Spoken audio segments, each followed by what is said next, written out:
காடை பிரியாணி வாபஸ் செய்யலான்னு எனக்கு ஐடியா வந்துச்சு. காடையை நல்லா கழுவிட்டு உரித்து தோலை உரித்து இதான் பிரியாணி மசாலா. ஆன்லைனில் ஆர்டர் போடுவாங்க, திண்டுக்கல் பிரியாணி மேக்ஸ். நீங்களும் வாங்கி ட்ரை பண்ணி பாருங்கள், சூப்பராக இருக்கும். நல்லா 2-3 வாட்டி நல்லா அலசி கழுவி நல்லா திருப்பி கழுவி அதுக்கப்புறம் அடுப்பை ஆன் பண்ணி குண்டானை வச்சுட்டு நெய் ஊற்றணும்.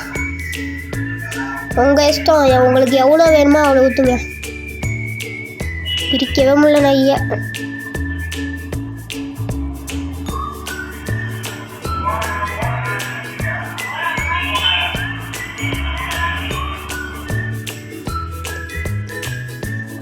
உங்கள் இஷ்டம், நெய் எவ்வளோ வேணால் ஊற்றுங்க உங்களுக்கு ஏற்ற மாதிரி.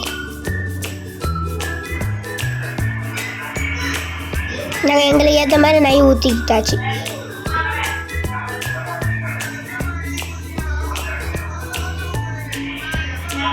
அடுத்து பிரியாணி மசாலா பிரித்து அதை கொட்டி வச்சாச்சு. பிரியாணி மசாலா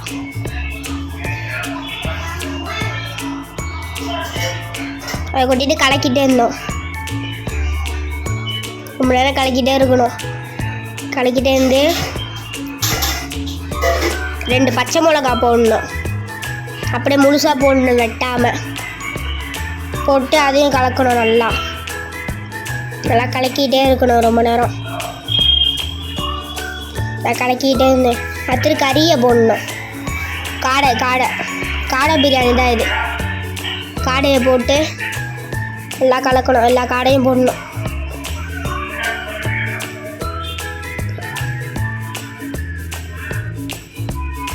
எல்லா காடையும் போட்டு நல்லா கலக்கிட்டே இருக்கணும்.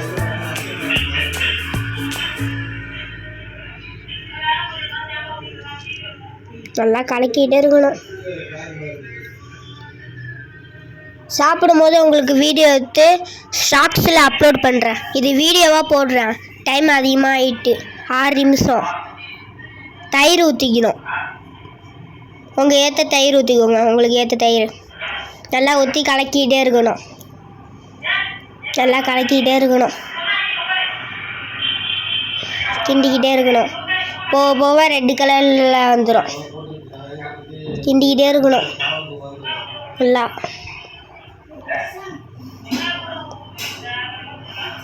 ஃபுல்லாக கிண்டிக்கிட்டே இருந்துகிட்டே இருக்கணும்.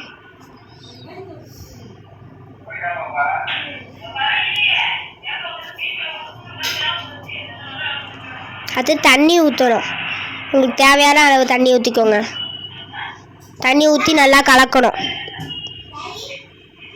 நல்லா கலக்கிக்கிட்டே இருக்கணும். அடுத்தது மூடி போட்டு மூடி வச்சிடணும். அடுத்தது அரிசியை போடணும். கொஞ்ச நேரம் மூடி வச்சுட்டு தம் பிரியாணியால் தான் தண்ணி வச்சுருக்கோம். தண்ணி அடுப்பில் போட்டிருக்கோம். வெங்காயத்தை உரிக்கணும். எல்லா வெங்காயத்தை தோல் இல்லாமல் உரிச்சிட்டு வைக்கணும்.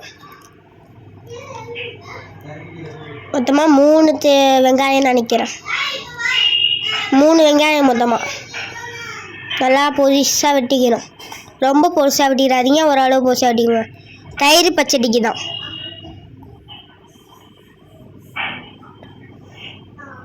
தயிர் பச்சடி தான், அதனால் 3 வெங்காயம் யூஸ் பண்ணிக்கோங்க. நிறையா வெங்காயம் யூஸ் பண்ணால் உரைக்கும்.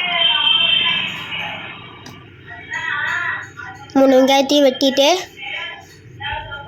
ஃபுல்லாக 3 வெங்காயத்தையும் வெட்டியாச்சு. அடுத்து மிளகா வெட்டணும். 1 மிளகா குட்டியாக வெட்டணும். 1 மிளகா போதும், ரொம்ப போட்டால் உரைக்கும். 1 மிளகா போதும். அடுத்து உப்பு சேர்த்துக்கணும். அடுத்து தயிர் ஊற்றணும். கொஞ்சம் நிறையாவே ஊற்றிக்கோங்க தயிர். நல்லா கலக்கிக்கிட்டே இருக்கணும். என் வீடியோ உங்களுக்கு பிடிச்சிருந்தா லைக் பண்ணுங்கள், முக்கியமாக சப்ஸ்கிரைப் பண்ணுங்கள். ப்ளீஸ் கொஞ்சம் சப்போர்ட் பண்ணுங்கள். இந்த வீடியோ பார்த்துங்க, லைக் பண்ணுங்கள், ஷேர் பண்ணுங்கள், முக்கியமாக சப்ஸ்கிரைப் பண்ணுங்கள்.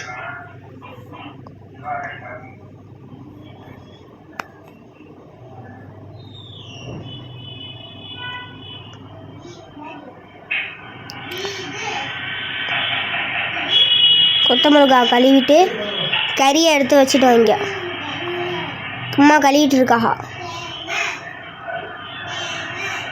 கொத்தமிளகா மேலே போட்டாச்சு. புதினா மாற்றி சொல்லிட்டேன், சாரி. ரெடி ஆகிட்டு அதுக்கப்புறம் அரிசி போடணும். கறி எடுத்து வெளியே வச்சுட்டு அடுத்துட்டு அரிசி போடணும். கறியை எடுத்து ஒரு தட்டில் வச்சுருங்க. எடுத்துட்டு அரிசி போடுங்க உங்களுக்கு தேவையான அளவு. நாங்கள் 5 பேர் சாப்பிடுவோம், அதனால் நாங்கள் 5 பேருக்கு அளவு மாதிரி போட்டிருக்கோம். அரிசியை போட்டு கிண்டிக்கிட்டே இருக்கணும். நல்லா கிண்டிக்கிட்டே இருங்க. நல்லா கிண்டிக்கிட்டே இருக்கணும். அடுத்து கொதிக்க ஆரம்பிக்கும். அடுத்து கறியை எடுக்கணும். கறியை எடுத்து அதில் போடணும். திருப்பியும் நல்லா கிண்டி விட்டு போடணும். கறியை கொட்டணும். கறியை கொட்டி மேலாக வச்சிடணும். கலக்காதீங்க, மேலாக வச்சுருங்க. அடுப்பை ஆஃப் பண்ணிடுங்க. சிம்மில் வச்சுருங்க, ஆஃப் பண்ணாதீங்க. சிம்மில் வச்சு அடுத்துட்டு தம்மு வச்ச தண்ணி எடுத்து மேலே வச்சாச்சு. தம் கட்டி பாய்.